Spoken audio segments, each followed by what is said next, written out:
Alright guys, today brake job on the Toyota Camry. Alright, first thing I do, jack up my car, take out my tire. The tire is held in place by 521mm bolts or 1316. But 21mm works best on Toyota because 1316 might be a little bit smaller. 21 is the recommended size for Toyota. So I take off my tire, knock off my wheel, and I set up my office. That means I put my tire on the floor and I sit on it. Now guys, if you notice, I ain't got no security under that car, no jacks there.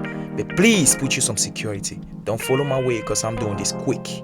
Now I get me a screwdriver and there's a little entry over there, little opening. And I push my screwdriver in there against either the caliper piston or against the brake pad and I pry on it, as you can see. What this does is that it pushes back the caliper pistons all the way to the back, and that eliminates the use of a C-clamp or a caliper pushback tool, caliper piston pushback tool, so I don't have to use it. That is my way. You can do however way you want, but this is my way. Now the next thing I want to do is attack the caliper, held in place by two little bolts which are 14mm nuts or 916. As always, metric and standard. And I'm at the shop as always, or on the street, wherever. Quick tools. I'm trying to gain in time. Y'all know how it is, So I take them off and I secure my bolts. And guys, make sure to keep your bolts together, because if you lose them, you're gonna waste a lot of time trying to find them. So I set up my caliper on top of the rotor, at the top, because I don't want it to hang. Those lines can be stressed too much, or you can apply too much stress on those lines. So now I'm removing my brake hardwares and my brake pads, and I always save everything to the side depending on what kind of brake pads my friend, the homie, so the customer gave me.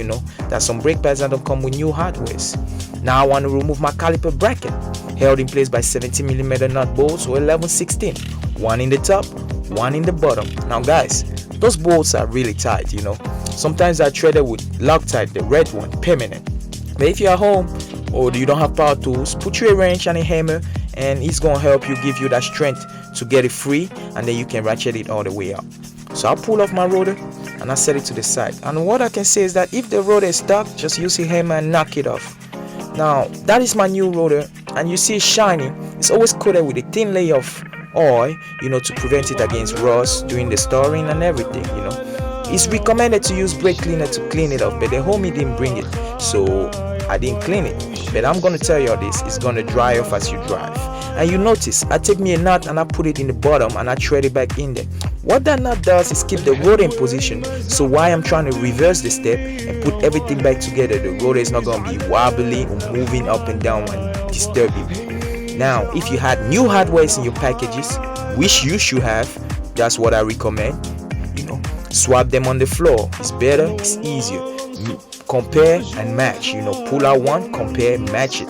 Don't just pull them off and then you are lost along the way. Now that these caliper push pins or sliding pins, now you want to grease them. Picture a chicken nugget with a dipping sauce. Take it, dip it a little bit, and then slide it in there. Slowly wiggle with the motion, but don't overdo it, guys. Don't overdo it. Just a little bit, a little bit, a little bit. And it's recommended to use caliper grease, but I believe any kind of brake grease should do, or bearing grease, the thick bottle ones, they should do, but don't do too much. And the way these pushback pins work is that each time you push on your brake pedal, the caliper closes up, and then when you release it, that hydraulic system they made in the car, freeze and push back the caliper so it can release your rotor and give you back the freedom to gain velocity. And it's very important. Please grease them up.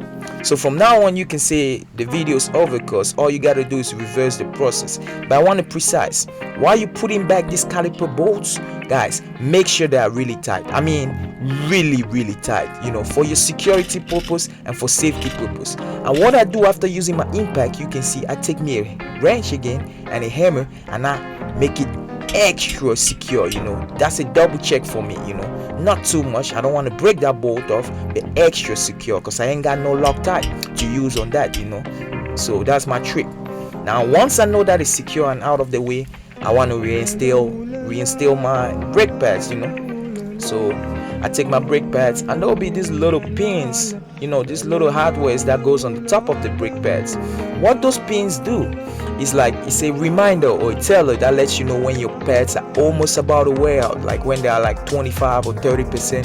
Because what it's gonna do, the pin is gonna touch the rotor and make that little whining noise that you hear, and you'll be mad and want to be like, yeah, I think it's time to change my brakes, So I grease up my pads too, the tip, not the pad itself, the tip of the pad, and put it back in position just a little bit, Now that everything is put back in position, this is what I do.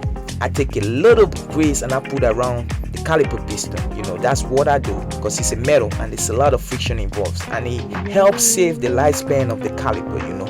So now I reinstall my brake hardwares, which is the remaining ones that you took off, like the little wires things, and I re-put my caliper. Now guys, check this out. If you notice, I did not have to use a C-clamp nor a caliper piston pushback tool, because earlier in the video what I do, I pried it with a screwdriver. That was my trick for y'all.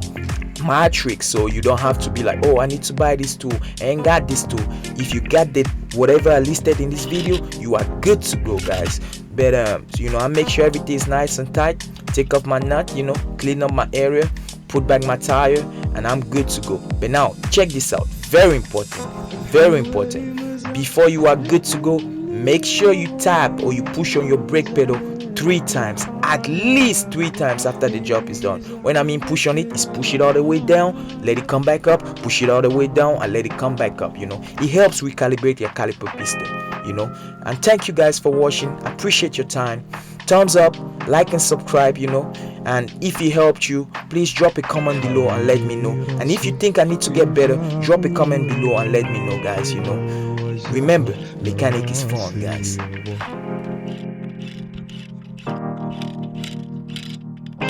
وجع على راسي